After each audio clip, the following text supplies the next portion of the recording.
Them niggas scared to make that move, you can't relate to that. I roll the dice, shit, if I lose, I'm gon' be shaking back. Cause lessons learned within the loss just elevate the fact that trial and error just the only way, ain't no escaping that. I wake up, hit 100 push-ups, then I'm at my route. Check on my stocks, see how they looking, then I'm sliding out. When you start seeing your progression, you stop having doubts. And what's the point of having clout if you can't cash it out? True to this game, and I'm a lifer, ayy. Feel like we finna change the cycle, ayy. That's the most success, you know we thriving, ayy. That's the most depression for our rivals, ayy. Could teach a lesson on survival, ayy. You know I'm from the bottom. My pockets. Welcome everybody, season 4 of the Black Wolf Renaissance Podcast, H-Town edition. Y'all already know what it is. We've been in here. It's been lit, man. Got a lot of gems, made a lot of powerful connections with some powerful people, and today is no different. We wrapping up H-Town, and we wrapping it up with a bang. With a heavy hitter. Like closer, dog. For real talk. Man, this man been doing the damn thing out here in Houston. Mr. Buy Back the Block. We done had him on the pod back, that's been a little over a year ago. Yeah. And when he was doing a project that the only SEC regulated crowdfund that was a buy back the block project that already had everything set up and ready to cash flow for our community. And like he put people in a great investment that's doing things. So we happy to catch up with this man. If you don't know his story, you about to learn it. None other than Mr. Chris Senegal. Chris, how you doing, brother? Great, bro. I appreciate y'all bringing me out, man. Wow, bro. Hey, we appreciate you coming. Yeah. It's been amazing. I remember when we first connected. We was working on some other stuff that never came to fruition. I hate that it never happened. But we got time, but we don't got time. Like my bar. COVID messed it up, but it's all good. Dog. But we got more time to do another one, like you said. We'll make it happen. That part, man. But for anybody who's not really familiar with you and your work and what you're doing, who is Chris Senegal, and how'd you get your start in real estate? All right, so Chris Senegal, real estate investor, developer based in Houston, Texas. Went to college for civil engineering, got out, got a corporate job, realized I hated it. Started reading books, and everything just kept coming back to real estate as being the first generational wealth creation tool that was, most accessible. So 2008, started flipping houses, kept my corporate job. Around 2013, I kind of got bored with it. Kind of realized in certain circumstances, when you're flipping houses, doing certain things, wholesaling, you're actually gentrifying your own neighborhood. You're actually accelerating it. And so at that point, I just tried to hit reset and just try to figure out different ways to invest in the neighborhood. I don't want to be doing charity, but how can I rebuild the community, make money, and make it a win-win? And so that's really been my focus ever since then. That's dope. And I kind of want to go over that civil engineer job because sometimes, we get into the investing very deep, but can you explain what is a civil engineer? So civil, I mean, it's just like life, how you live. So you think about all the things associated with designing everything that has to do with your everyday life, like from the streets to the stormwater systems to the bridges. All that stuff is tied to your civilian life, and so that's what that engineer does. Whereas like electrical, that's common sense. Mechanical, it's like motors and all that kind of stuff. But everything else is infrastructure. Anything that's structural anywhere is really civil engineering. That's interesting. Did they kind of give you an advantage while getting into real estate? Kind of, knowing maybe what to look for, maybe what areas are missing to make the quality of life better in those neighborhoods? Yeah, it definitely did. It helps with all those areas. And I've had issues on my projects from like stormwater stuff. But then also, it's a good basis for construction too. So that was my first corporate job. I was managing like $100 million construction projects, but it was for like railroad terminals and bridges and stuff like that. But yeah, so it definitely helps. And being that you was in that corporate job, was it like a 6-figure job? I was on track to make 6 figures. I mean, I was like 23, 24, making like 85 plus like a $15,000 bonus. But it was right around 100. And it sounded like a lot of money till I started dividing up the amount of hours I was working, 67 hours a week. I was like, this really ain't no money, And I would look at my boss and my boss's boss, and neither one of them was happy, and they was making $100,000 more than me. And I'm like, okay, I can't do this for the next 40 years. But did it at least accelerate your option to invest in the things? It did, because my first flip, I just took all the money that I had in the little 401k that I had for like 2.5 years. Because we had a corporate match. I just took that money out. I was like, shit, I'd rather bet on myself over the next 2 or 3 years with it than to wait 40 years before I can touch it. Be unhappy like that's them. fair. Right, yeah. Yeah. But yeah, like I said, sometimes we overlook if you get into that high paying Good job, career it path. could just be an entryway Mm-hmm. to what you Doing really need to everything do. else. You know, you do your little 2, 3, 4 years. You like you said, you get that company match. You withdraw and you invest with that 401k. It can definitely open up doors and avenues for you. Yeah, 100%. I agree. I tell people all the time, you know, build your credit up while you got that W-2 because it's a lot easier to get loans and stuff. Even if you're planning to leave a year or two, you start doing that early. Because people look down them W-2s till you go try to apply for a loan and they like, I don't care if you got $100 grand in the bank, where's your cash flow every month? And you can't show them that because you hitting licks, you know, like, you know, you getting big checks every now and then. That's sporadic. Banks don't like that. Hell no, especially if your business not even 2 years old. Right. Yeah. Yep.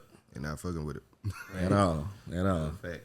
Chris, another thing I like to highlight out your story is it's a few things, honestly, but the thing with your son, right? You said your son, you were 16 years old. Yeah. You still went on to get a good job, all this other stuff. Many people would have said, "Man, I can't do none of this. I wouldn't. How am I buy a property? I gotta put this kid through school. I gotta do this." And what was that like through that process? Because I know somebody's going through that situation where they're like, man, I gotta take care of this kid. I can't really focus on bettering myself. Like, what advice would you have for them? Man, I was just telling them, you know, everybody have different challenges and everybody has different things that you can use either as an excuse or as motivation. And so for me, I just chose to use it as motivation. I think that part of that is why I am where I am because I was looked at as somebody that was probably gonna fail after that. But my whole goal was like just to prove everybody wrong. You know, yeah, it's all about internal drive. You can't let anything defeat you. You can't let one bad circumstance change your life. I mean, as people come out of prison, I see some of my boys come out of prison making more money than people that got college degrees because they're complacent in their environment and they let everybody else's input dictate their level of success. Yeah. Now, was your first flip in Fifth Ward? Actually, it was in what's called Sunnyside now. Sunnyside. Way before it was popular though. This was back 2008. So when I started getting into real estate, flipping houses, when everybody was scared of real estate. But if you're an investor, it's the perfect time to get in. My first deal, I actually bought it from Home Investors, the We Buy Ugly Houses people. They had so much inventory they couldn't sell. They actually had to bring money to closing for me to take the house from them. Damn, they had to pull like how Zillow just recently. Yeah, exactly. Same thing. Yep. They had to offload the properties. Yep. That's crazy. What did that project look like for you? Your very first one. What was the good, the bad, and the ugly for it? I mean, it was a real bad flip. I mean, a real ugly house. It was going to be a bad flip, so I turned it into a long-term rental property. It was like a 3-1. Me and my contractor turned it into a 5-2, and just put it on Section 8. But it cash flowed like crazy because all in on the project I was like $80,000, but it was making like $1550 a month. Sheesh. Yeah. So I was walking away with $700-800 a month after all the bills and everything. And yeah, so it was a good deal. I kept it for like 5 years. I kind of want to break down the financing on that one too, because you said it's 2008. Banks not giving out money freely. What'd you do to make that deal worth their while to say, okay, we're investing in this? Well, so it was a hard money loan. So hard money lenders, they have more flexible terms. And I bought the house for like $35. Then we put about $45 into it. And then you had closing costs and that kind of stuff on the refinance. I got you. But yeah, I mean, it was a basic little cosmetic. You know, you don't overdo those type of properties because it was still the hood then. All right. But yeah, so it worked out though. It worked out. You just got to be creative. I mean, there's people with money all around you all the time. So hard money or just talking to the right people in your network. If you built the right team around you, you got a good contractor, a good agent. You can go to somebody with some money and say, "This is my team, not just me." Would you want to invest in something like this? You know, and you find investors. Yeah. I got a question going back to like something you had mentioned right then, as well as something you had said earlier. So you talked about like when you're doing the projects, making them affordable, right? And then also being in the hood, and you just mentioned like Section 8 tenants. So like, can you talk to us about some of the challenges that you can face dealing with like Section 8 tenants and trying to be helpful? Like affordable housing is being helpful. So like some of the challenges that come with that as well. Yo, shit, I can tell you a story about the same house. Yeah, so I had a tenant in there. She moved some of her nephews in. They were getting into it with some of the guys on the street. And the day after they moved out the house, I guess they had a street fight the night before. And then somebody threw a cocktail bomb through the window of the house. Yeah, so, but that's the type of things that can happen. And I had a house for like 5.5 years with no problems. and then that incident happened. But I mean, that's what insurance is for. Yeah. Yeah, facts. It burned the whole house down? Yeah, it burned half the house. Yeah. But the insurance. That's why you got insurance. Yeah, that's why you got insurance.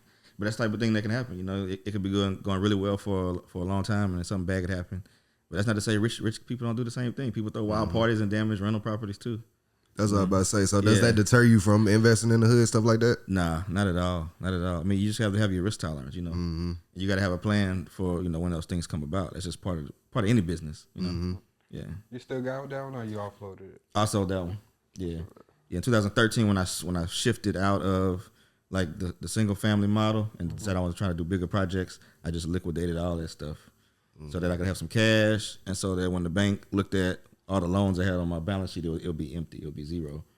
Smart. So, yeah. So what made you in 2013? What made you go from single families to switching into multifamilies or bigger projects? Man, I just felt like I wasn't hitting the impact that I wanted. You know, plus I was trying to figure out how to answer them gentrification questions. So like instead of buying 1 or 2 houses at a time, let me figure out how I can buy larger parcels of property that's got multiple properties on it. So buying the block before was like really a catchphrase. Yeah. And the first project was I found a guy that owned the whole block, that he inherited it from his dad in 5th Ward. And he was just old tired landlord, so I talked to him into seller financing it to me. So he owner financed it to me, didn't use a bank. I was like buying a whole block for like $500,000. Sounds cheap, but it also sounded expensive at that point in time because nobody was buying over there. But my thought was, as long as I can control it, I can figure out what to do with it. You know, and that's how it worked out. So 10% down, $50,000. I put up half. I got an investor to put up the other half. Now I own the block. No banks involved, no credit check, no nothing. That's hard. Yeah. It is hard. Chris, I'm glad you touched on gentrification too, because one of the things we talked about with you before is the solutions to gentrification. Right? A lot of us, we look at it as always this bad thing, like they coming in, they taking our houses, they kicking us out. Whenever you moved into this multifamily space, like how were you identifying areas that were about to be like gentrified, basically, so that you could take control instead of just letting it happen to us? Yeah, you gotta pay attention to what the city's telling you what's coming. The urban planning department, they always have 5-10 year plans for the city. Some neighborhoods have their own individual neighborhood plans. So all you're trying to do is watch to see where those things match up and where you hear some activity coming, like city council meeting minutes, or like the planning office. All these developers have to put in these applications for all these projects.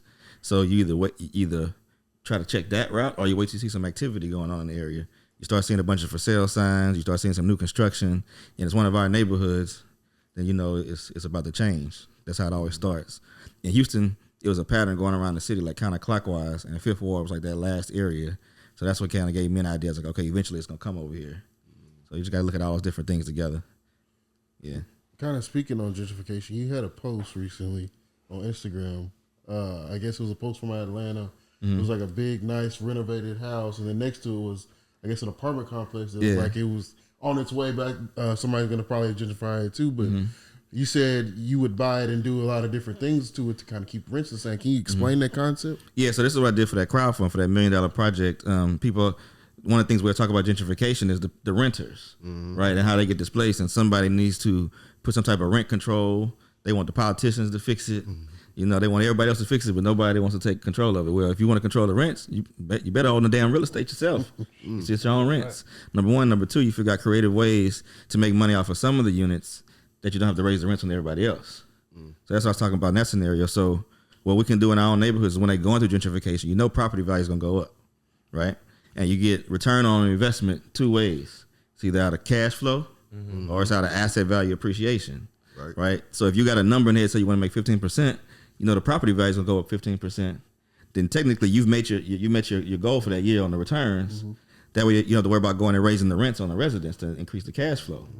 Now, if you have vacant units, like every project I find, I always find something vacant to put into the investment, so I can turn that into Airbnb or a peer space, which is like Airbnb for other events. Your space being lit, dog. Yeah, I mean, like places like this, like if you couldn't find Airbnb, you'd book a peer space, and that's what I have too on that same property on my project. So I basically can make what it would take for me to have additional 7-8 doors off of that one unit. Well, I got to raise the rents on the residents. I don't have to raise the rents, right? Because I know I'm in an area where it's gentrifying, value's going up, and I've increased cash flow. without having to displace them. Creative creation of cash flow. Yeah.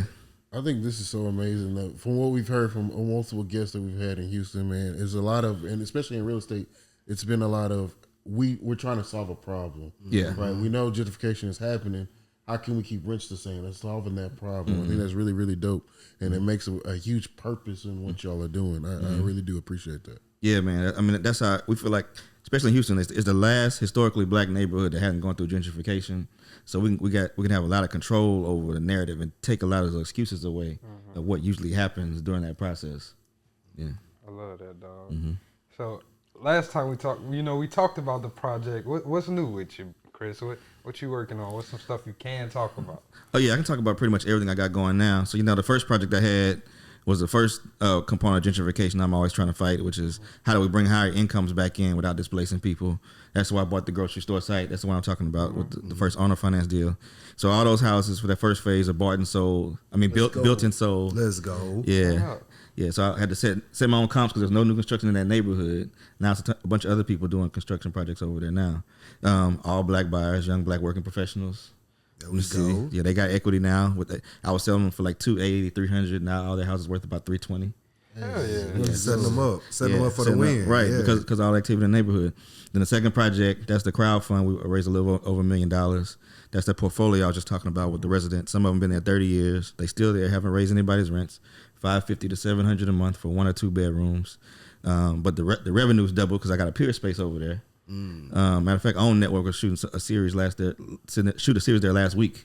Wow. Damn, that's cold. Yeah, That's hard, though. yeah. So Ian was in there Friday. Master Investor was in there with his elite group. So people rented for all kind of stuff. $95 an hour. It makes $6 to $10 grand a month, and it's a 1,500 square foot house. That's crazy. Yeah, That's crazy. Y'all a fine-ass place. Facts. yeah, for real. $95 an hour plus a cleaning fee. So somebody book it for 2 hours. That's like $215 after the peer space takes their fees out, and that would have been the whole night worth of Airbnb rent, if that, because you're only rent it for like $179 in that area. It's just 2 hours. It's 2 hours. Man. You ain't got to worry about changing no linens. You ain't got to worry about washing no dishes. It's a play. So the value on that project, we bought it for $1.2 million. I got it appraised about 8 months ago. It appraised at 1.9.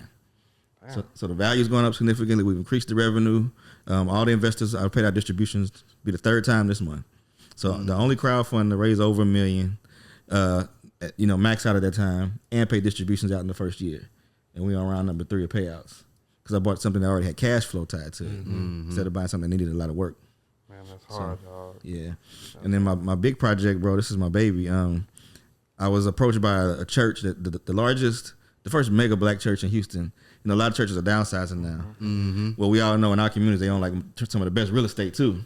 Facts. Yeah. So we talked. On the corner. Right. Yeah. Right on the corner. So this one is a big campus right at the intersection of 59 and I-10. And I was able to get with the board and the broker that was going to list it, and they let me take the first shot at trying to get a deal done. So I was able to put together enough of money to buy the church. Got a bank to put in like $4.5 million, and then I raised like about $1.5 million, and then the church took a second for the difference, right? So they let me close on it like that. Bought it for $6.7 million, but it's in the heart of all that redevelopment, right? There's a $2.4 billion project going on right across the freeway. With East River, with a golf course and everything, in Fifth Ward. Ultimate level of gentrification. Golf course? Yeah, golf course. Golf course. Yeah. But look, here's the best part. So I bought it for 6.7. I just got it reappraised. So I bought it in December of last year, December 2020. Got it reappraised in September of last year. It appraised for $8.6 million. Ooh. Damn. Jesus. So it's almost $2 million in equity in 9 months just because you bought at the right area at the right time. And the church made enough money to where they got enough cash to go buy a smaller campus, renovate the campus, and just, have a fresh start. So it's a win-win for everybody. Now I'm taking that campus, we're going to turn it into an apartment complex. Come on, man. Yeah. So we're going to do a 290-unit apartment complex. And I partner with some experienced developers, been doing it for a long time, about 20 years. So, I brought the deal. They bring the experience and the knowledge. Collectively, we're going to build, it's going to be a half and half building. It's going to be half of it to be market rate for like attracting young professionals. The other half I partnered with the housing authority, and it's going to be affordable housing for like police officers, teachers, So rent's regular $1,600. Public service. Public servants, yeah. So like half of the building would be like 80% of the market rent. So if the rent's $1,600, you probably can go get a unit for like $13, $12, somewhere around there. But that's gonna be for like people that have a salary cap on them. But everybody's gonna be blended in, so it's gonna be cool. But in exchange for that partnership, the project is property tax exempt. What? Yeah. Really? Yeah. Finesse. Exempt. Exempt. Forever, As long as you stay in a partnership with them. Now, at some point, some people pull out because the market's so hot that they rather just pay the taxes. And collect the higher Yeah, rents. collect the higher rents. Yeah, but my goal is to keep it affordable as long as I can, as long as it makes sense. Man. That's Yeah. cold That though. is fire. Chris, you Yeah. brought on something. You mentioned something that I want to ask. You said you brought on those experienced investors with 20 years of experience. Most people, I guess, we thinking like, well, I gotta pay these people. I just came off the 6 for the property. How do you get them on the deal? Do you give them equity? Do you how does it work? Yeah, it usually is equity in the deal. Because what I like about equity more than paying somebody up front is they don't get paid unless they perform. You know what I mean? So you pay somebody up front, they can give you some half information. They really don't care whether you're successful or not. But when you bring them into the deal as a partner, number one, you really need them for something like this. There's no way I could go to the bank and ask the bank to give me a $40 million loan. I've done all these little small projects, but nowhere near that scale. I never built an apartment complex, never bought an apartment complex. So you got to have that experience on the team, and you got to figure out what's that worth to you. I mean, if you don't do the project, you get zero, right? So you got to give up. Even with this deal, I'm giving up 60% of it in total between the investors and between those guys, my partners. But it's still worth it because now I'm learning, and I'm still gonna have 40% ownership in a $60 million project. Facts. Yeah. 40% of a $60 million project, or 100% of nothing. Right. You choose. I mean, the investors do get a lot more of the cash flow on the back end because you got to have a big investor to put in like $20 million or something like that. Then there's a small portion that the actuals, what you call the sponsors, or the people that actually doing the investing, like me and my co-sponsors. Then we share the rest of the pot that's left. So is this put together kind of like a syndication deal at this point? Something like that, yeah. So the money that I raised for the to buy the church was like a small family and friends raise, like $50,000 here, $100,000 there from like doctors, lawyers, other real estate investors. Matter of fact, Julian Gordon put in $500. Really? Yeah, so he's the biggest investor in the deal. And then the rest of it, we go to institutional money. So big groups that have $100 million that they raised, and they're trying to find ways to place 10 to 15 at a time. Yeah. I kind of want to get into that. So what's, I guess, an insight into raising money for syndication deals since you've done it so well? I think what I've learned is to step outside of how people usually do it. They usually go hire some firm, they package all this stuff up, and then they send it out to their investor network. But a lot of their investor network don't fill out projects. They don't understand what an emerging neighborhood is. They want to go somewhere that's already prime real estate. So I've had that issue with people trying to raise money before. But what I found to work better is just going to the people in our community that got money. Like I said earlier, like all of my investors, they either high earning professionals like doctors, lawyers, got a pharmaceutical sales rep that put in $100,000. And we got the type of money in our communities. We just don't go to them and with the right package, with the right team, with the right projects. And I always talk about that success triangle, right? You need 3 things to be successful in anything. You need knowledge and experience, you need opportunity, and you need the money, right? So in this one, I'm bringing opportunity. Then I went and recruited the knowledge and experience. So now it's a lot easier for me to go talk to people about putting money in. Yeah. So That's dope. That make a lot of sense too, and I think that's like something that a lot of people can really draw from if they're talking about trying to get into real estate, or if you're already in real estate, you're talking about getting into bigger projects. Like, how do I package this up and present it to investors? Because I've only been dealing with me, now I'm dealing with other people. It's like, all right, cool. Well, bring in, if you need to, bring in that experience or bring in the other parts that you're missing, so that you can make them feel more comfortable about their investment. Exactly, 100%. And if you have the right opportunity, the people with the knowledge and experience are going to see it. Even if you don't know, you come to them like, hey, is this a good deal? Can we do something with it? They're going to look at it, and if they want to get in, they'll get in. Yeah, it's a great deal. Yeah. And if they tell you no, listen to why they tell you no, and that helps you know how to package it up for the next person. Figure out if there's a solution for that question or not. Yeah. So, Chris, with this same project, Yeah. you also mentioned that Yeah. you're bringing in a school Yeah. to this apartment complex. Uh-huh. First off, major shout out on that. That's amazing. Like, you bring in a school. Can we talk about that? So get into how Yeah, man. So, I mean, once again, it's the power of the right network and always being intentional about everything you're doing. So my when I was doing that first project with the townhouses, I hired a black broker. His name is Jay Bradley. He's one of the well-known brokers out here. He's also like on the state realtors board and all that kind of stuff. The only brother on there. But so he has a commercial brokerage too. One of his commercial clients was looking for a site to build a charter school in Fifth Ward. Wow. Yeah, and they have the top performing charter school. They got 12 campuses in DC. They got a bunch of campuses in Arkansas. 24 campuses in total. All their schools are in poor black neighborhoods. 15% of their student population is considered homeless. 80% is below poverty. 85% on free or reduced lunch. And every campus is in top 10% of academic performance. Every single campus. Every single campus. Yeah, they just got awarded the top 6% in Pine Bluff, Arkansas, and they've only been in that state for 3 years. Wow. Yeah. I've been to Pine Bluff. Yeah. Nah, for real. Yeah, exactly. It's rough. And like, I mean, all of the principals, teachers, each classroom has a teacher and 2 teachers' aides. Everybody's black. Damn. I mean, it's a real dope concept. They own all their real estate. I've never seen a charter school. Most people think of them as like freeloaders. Mm-hmm. They own over $200 million worth of real estate. Mm. They own every single campus that the school boards allow them to buy. The other ones, they lease them for like $1. But yeah, so this is gonna be their first Texas campus, and with that type of performance, it's like, you know, that takes away another excuse that we have about gentrification. Why we can't move back to our neighborhoods, because the public schools aren't good. Bring in your own charter schools. That's a solution. High performing charter school that's got a track record. I know a lot of them get a bad rap, but this had been a goal of mine for a long time, but I just kept putting the energy out there. But you know, the law of attraction says you just keep putting the work in, and eventually it'll come to you. I wasn't even looking for it at this point in time, but it all just kind of lined up. Yeah. So I got a question, because you said this about 3-4 years ago about the charter schools. Yeah. So what is some of the advantages of a charter school? I've never been to one. I know they got one in our city now, but what's some of the advantages of a charter school? Well, charter school, you can tailor the education a little bit more. You're not really tied to the budget, the curriculum, and what I mean. Each state has their own set of requirements that you have to teach these certain things, but then you can squeeze other things in there. And you know, charter school sets its own budget, so whatever amount of money they win, they can choose to allocate that money however they want within the school.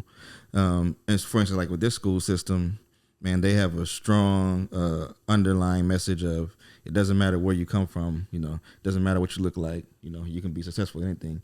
You know, a lot of kids don't get that in public school. And I mean, just the feel of the classrooms, every classroom I went through was like immaculate. All the kids were happy. And it's like so I'm on the board now for the school system. Yeah. That's and hard. we had a principal of the top performing black school in Fifth Ward, Atherton Elementary. He was the principal there for like 30 years. Even he was blown away at how these charter schools are operating. Yeah, so I mean, it's a big advantage. And you think about like what they're doing at state level in a lot of areas now. They taking like Black history out of the schools. Like they don't want to talk about slavery. Exactly. Well, guess what? A charter school can still implement some of that stuff in their curriculums, right? So the only way we really control our message and control our kids and make sure they have the proper representation about who we hire for teachers, who we hire as principals, is to have some of these charter schools that are on the same page.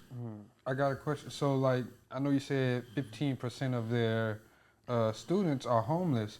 So with the apartment complex being there, are y'all doing something maybe for the parents that want to send their school there? Or is it just, keeping it at least below that market rate? Like you said, if it's 16, they just be able to get access to those $1,300 units. Yeah, the goal is, number one, for the parents that are in that price range, we definitely want them there. We want the teachers there too.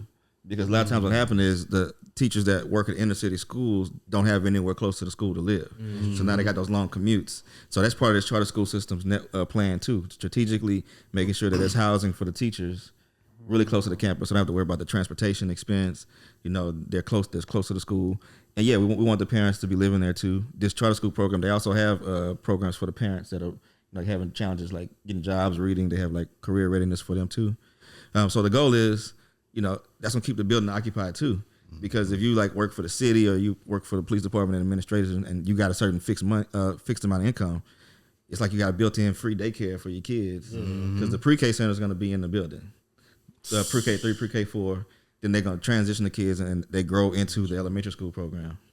Right, that's crazy. That's game changing though. And this building a community is making me think back to the old days where it's like, okay, the first grade teacher is down the street. You know, everybody live right here. Together. That's really dope that y'all building that community right there. Right, and we talk about like gentrification, and if you really think about it, it really shouldn't be considered gentrification if we doing it because all these neighborhoods used to be thriving.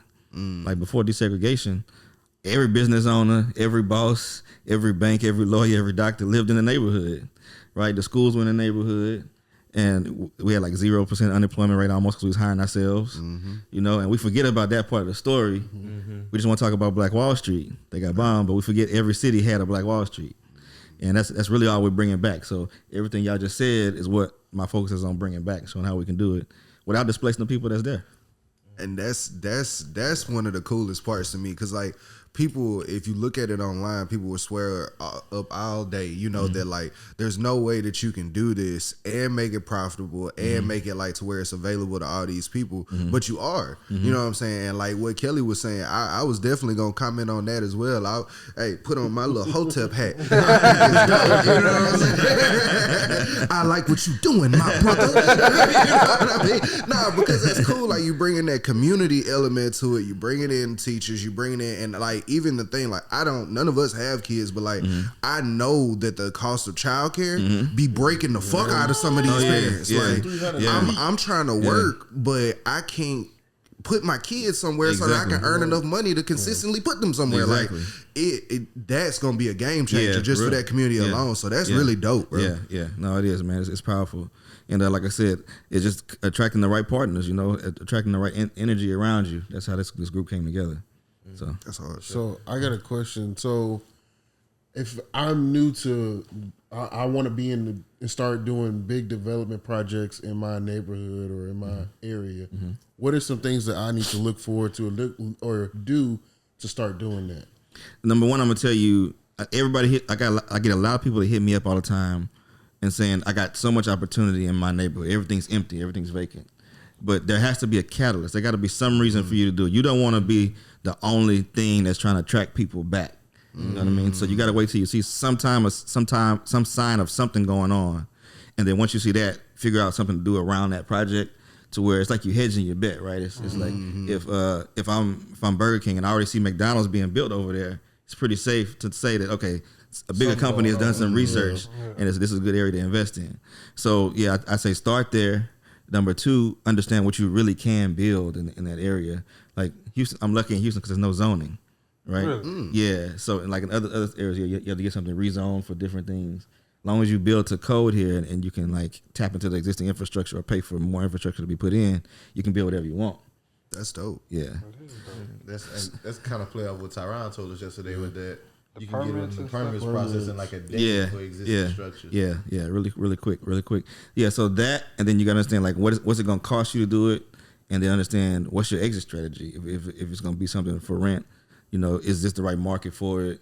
If it's going to be businesses, is there enough of the right income bracket there to make the business successful long term? You got to think about all those things. This is the development side, and like redevelopment is more about the business case than anything. You know what I mean? Flipping one house is a lot easier to say, okay, somebody might buy this house, turn it into a rental or something. But when you're trying to do a big development, you got to spend a whole lot of money on the front side.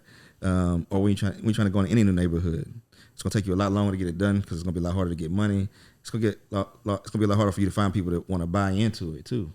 But you just gotta have that patience and you gotta have like a really solid plan for that. But the shortcut is always find somebody that's already done it or somebody that's experienced in it, like experienced real estate broker that's maybe saw other neighborhoods change, contractors that worked in neighborhoods like that already, so that your team has the experience around you to help you make the decisions that you're trying to figure it out. Thank you for sharing that. Yeah. I'm glad you mentioned that too because it makes me think back to something that was posted a while ago. I think you have shared something about it Because like everybody kept talking about that land that was in Georgia, like that town that was on free and clear. And I think like people were kind of saying it was an unpopular opinion of yours that we shouldn't do nothing with that. But what you just shared makes a lot more sense because it's like, yo, this is rural. There's nothing really going on out here. If we poured all our resources into it, what are we really getting? You know, what are we really going to create? Yeah. No, that's exactly right. But it ties in the last two things I said, actually, because it's like, why would we go start over from scratch when we got our own neighborhoods that's already been built? Facts. You can think about it like this, too. From emancipation of slavery to like 1957, all those neighborhoods were built. That means since people was freed from slavery, we was building neighborhoods. We built banks. We had 120 black banks at that point in time. And you look at the 1940s, the people running these banks, either their parents might have been a free slave or their grandparents was a slave. So they're actually talking to real slaves. And we can't have no reason to have an excuse today because that was a much harsher economic climate, a much harsher racial climate. But so if we got all this opportunity that was built off of our grandparents and great grandparents, why are we going in the middle of nowhere to start over from scratch? Because we think we're going to escape, I don't know, the government or something like that. I mean, it could have its benefits, but it's going to take a lot longer time to get everything in place. And you're going to spend so much money putting all that infrastructure in unless you get some big federal grant, which probably won't happen either. But you spend so much money on that, man, you could have rebuilt 3 or 4 neighborhoods. Yeah, neighborhoods. Yeah. And that makes sense too. Like I'm glad you spoke on that. I always like to just highlight that whenever anybody brings up that historical part of it, because I was one of them people. Like I'll admit, like I was one of them people that didn't quite know the history until I went back and I started looking into it, and it was like, wait, hold on. And on some common sense shit, it's like, oh damn, we had all this stuff because they shit said white only. Like we couldn't go over there, so like we had our own ice cream spots, we had our own movies, we had our own all of that because we had to. And like I don't know, my always big issue with it now, or like the big thing that I would like to see like progress, or excuse me, addressed over time, if it could be, is like the lack of some of the stuff that I feel like they got the head start in those times. So like you don't see what's the black version of the Hilton, you know, or like what's the black version of like shit, Red Robin, you know, any Baskin Robbins, you know, anything like that where we had those regular chains that are like nationwide and stuff like that. I feel like, and I could be wrong, but I feel like a lot of the distance was created in that time wherever a lot of our businesses started to stop flourishing because everybody else's ice was colder, everybody else's water was better, you know? Yeah. No, I agree with that 100%. When I did that townhouse project, I had a lady that came in, she was like 83, 84 years old, and she was calling some of her friends that live out in the suburbs now. They grew up in Fifth Ward. She's like, baby, you can come back now. They building nice houses again.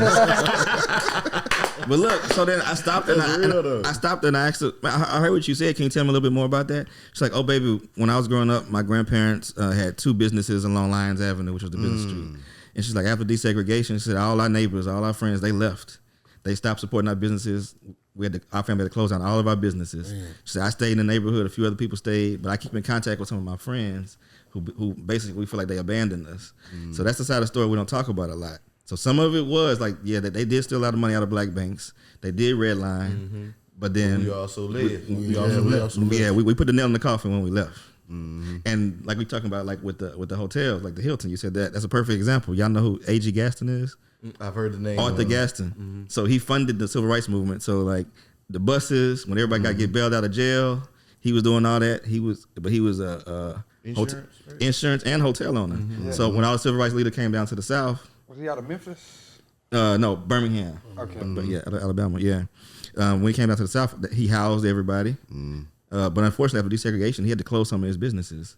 I mean, some of them survived, but a lot of them, you know, he should have been a corporation by now. Right. And that happens to a lot of our businesses. So they had that peak, right, desegregation, and a lot of them went down. Some of them would have been the corporations that we would have today. Damn. That's just really crazy whenever you start to really think about it and internalize it. Like, we really did stop the growth of a lot of things. And I'm glad you was talking about the businesses, because I know with like your second project, you did have that grocery store and stuff as well. Did you bring the grocery store back? I know you said that was one of your plans. That's coming up next. So what I realized, like, fresh food is like the hardest thing to get back in the community because grocery stores have such low profit margins. And so I tried to bring them back before, but they just kept saying just the disposable income isn't here. Right. You know, the stuff on the shelves not really where they make their money. They make the money off like the fresh produce, the fresh meats and stuff like that. And so they look for a certain amount of income, income at a certain traffic level.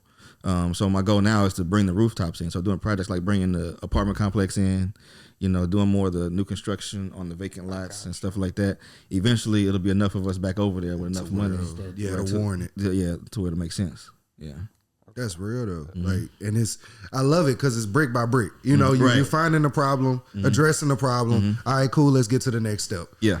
Like that's really dope, and like I can't wait to see the grocery store. Like I want to go whenever you get that bit open. Like, because that is really hard too. I've heard that like as far as like the profit margins, you got so much waste. Like the only thing I've heard that's like comparable in difficulty to like a supermarket might be like a restaurant or something, just because of all the shit you gotta throw away. Like, So but that's Same cool difference. though. You took the approach of like, all right, well, cool shit. Let me get enough people here that'll consistently shop at the grocery store. Right, and it's not just me. I mean, like Tyron's in Fifth Ward. It was a bunch of other black builders, investors that are over there, you know, helping turn that corner on that stuff, and that big $2.4 billion development is gonna help too. So you know, just gotta make sure we control as much of the narrative as possible when those big projects come. You know? Shit, I want to move to Fifth Ward. Y'all making it look lit. Everybody fixing it up, man. Right. Yeah. Like you said, a renaissance. Yeah, for real. Yeah. Like, cause like that's what I think about once again with what we do with Black Wealth Renaissance and what's going on with what y'all doing here. Like, we want to highlight these things because we talked about all these historical things, like how after desegregation we kind of just fled and kind of been in this kind of this space of economic stagnancy. Yeah, right. Like, economic stagnancy. We're not really like growing as a community. We're not thriving. But now is the time where we have the opportunity to change that. Right. Just in Houston, just this weekend, we met so many developers and real estate brokers and people who are making shit happen out here. Like, if y'all don't recognize that we living through a Black Wealth Renaissance, you really sleep. Yeah. And now is the time for us to control the narrative. Right. And projects like what you doing, that's opening so many eyes, bro. Yeah. I just gotta thank you again for doing what you do. I appreciate it, man. I mean, that's all it's about for me. It's just, you know, I got tired of arguing people that had more experience or more education. I was like, shit, I gotta get here to start doing some shit and just showing them that it is possible. So that's what it's all about. I hope everybody pick it up and run with the ball and do the same thing in every community. Sure. So, and I got one question though, because you know we have talked about all the success. But like people might hear this and be like, "Oh man, that shit easy. Then I could go do it." Can you share some of the difficulties or some of the hardships that you had to overcome with some of these projects? Yeah. So like the first one, it was impossible to get funding, so I had to get real scrappy and creative with it because I tried to go to 23 different banks. They all told me no because there was no new construction over there. I hired one group that told me they could help me finish the project. I spent like $30,000 with planning, architecture fees, all this civil engineering fees because I don't use my license. But all that stuff, and the plan still didn't work, so I lost that 30, 40 grand. Then I realized at that point I should just pay for the knowledge and expertise. So I paid a consultant to help me. He actually a builder himself, and so I finally got that project done. But part of that first group was a whole bunch of people that had great ideas, a lot of ambition, but nobody had actually done it. So that's why I messed up with that one. Yeah, I mean, every project has its shortcomings. Things you fall back and you think about later. I had my budget wrong for the crowdfund at the beginning because I wasn't taking into the account the extra 10% almost that you spend on just having the expense of raising the funds. Right, so I was thinking, I mean, you lose almost 100 grand out of every million just between the fees because you're using somebody's platform. You know, they have their fees. You got just credit card, debit card processing fees. That's 2 to 3%. Don't sound like a lot till you raise $1 million. And you realize that's 30 grand. But those types of things, it's always a learning curve. But you know, I try to hedge that curve now as much as possible by making sure I'm bringing somebody on a team that's got way more experience, that's way smarter than me, and help me think about it from all angles. That's really dope. Like you said, it even started from that first one where he was like, okay, let me hire this consultant. And now, you know, that second, the apartment complex, you're like, okay, I'm about to bring these experts on. Let me get it done. And now it's going to accelerate your how fast you can get it done as well. Yeah, so thank you for sharing that. Yeah, no problem. And I kind of want to go into kind of some personal stuff. So, like, you have one kid or two kids? I got 2 kids. 2 kids. So, how are you teaching them, or at least the oldest one, to pass on the Senegal legacy? Man, I'm just giving him a real world example of what's possible, and I'm letting him take his own path, whatever he wants to do. Man, when I remember when he was 13, he gave me a Father's Day shout out, and he was like, "My dad is a prime example. You don't have to be a doctor. I mean, you don't have to be a professional athlete, a rapper, or an actor to be successful in life." And it's like I had never actually told him that, but just from him observing me, he saw me be an entrepreneur, walk away from my corporate job and all that kind of stuff. And it's still that in him. And now, so he's going to school for finance and wealth management. That's dope. Yeah, That's amazing. Yeah. So he's a senior at U of H on full academic scholarship. This is last semester. Let's go. Yeah. And he's interning with a black-owned wealth management firm here. Come on now. Yeah. And so most people ask me, why you not force him to be in real estate? It's like, that's not my job. My job is not to force him into the same industry. My job is to give him the opportunity to do whatever he wants. And if you want to pass down what you do to your kids, you just have to set up systems. You got to have proper management. You need an executive team in place so that when you pass, they inherit a cash flow machine instead of a job. Right. You know what I mean? So that's how I teach. I let him do what he wants, and whatever I want him to have, I'm gonna make sure it's set up for him. Can you kind of explain that process of passing it down and it's kind of some of the things you set that up? succession plan. Yeah, succession plan, man. So you gotta have different trusts set up and things with not legal advice, not accounting advice. But you have things set up to where it could be as much of a tax shelter as possible. Having life insurance policies is really important. Something I heard from one of my friends who hang around some wealthy folks is, y'all ever heard the philosophy of buy, borrow, die? Buy, borrow, die. Buy a whole bunch of assets.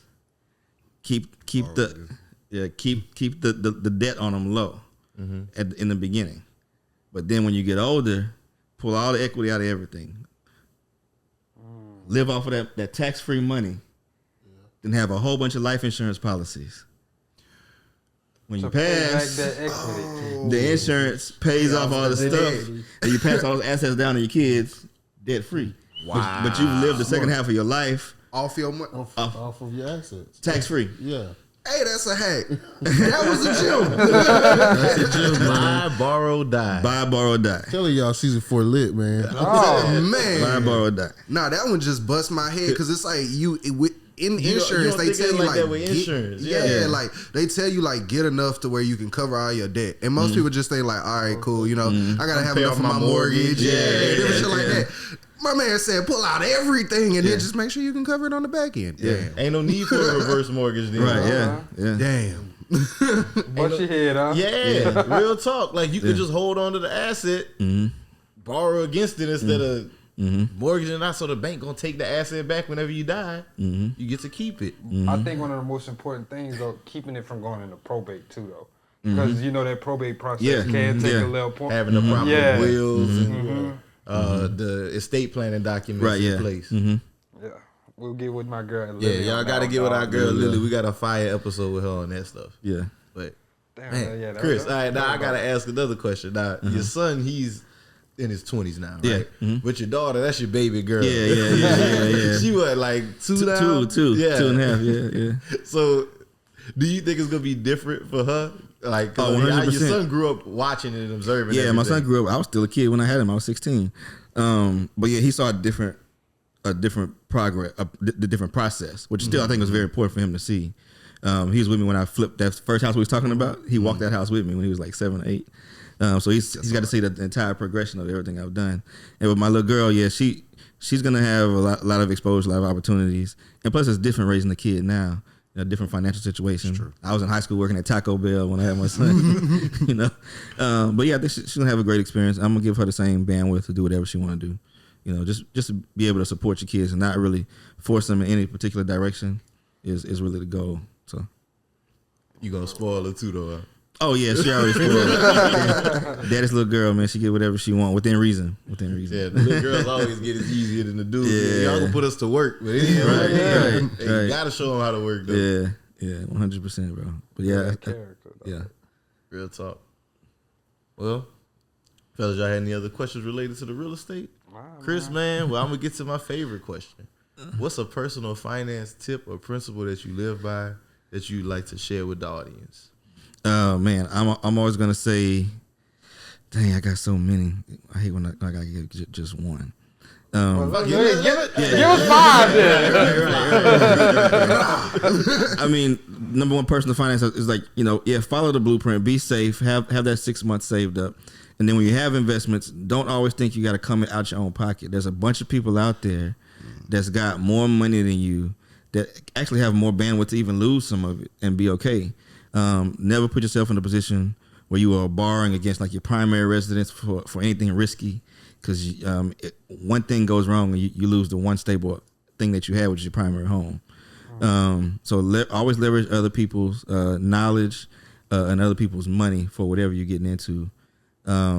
Always make sure you calculate all of the expenses tied to whatever business or venture you're doing. And a lot of people start pulling profits out before they really look at their profit and loss sheet and see where all their expenses are going and how long it takes that money to really circulate through the business before you really should pull it out.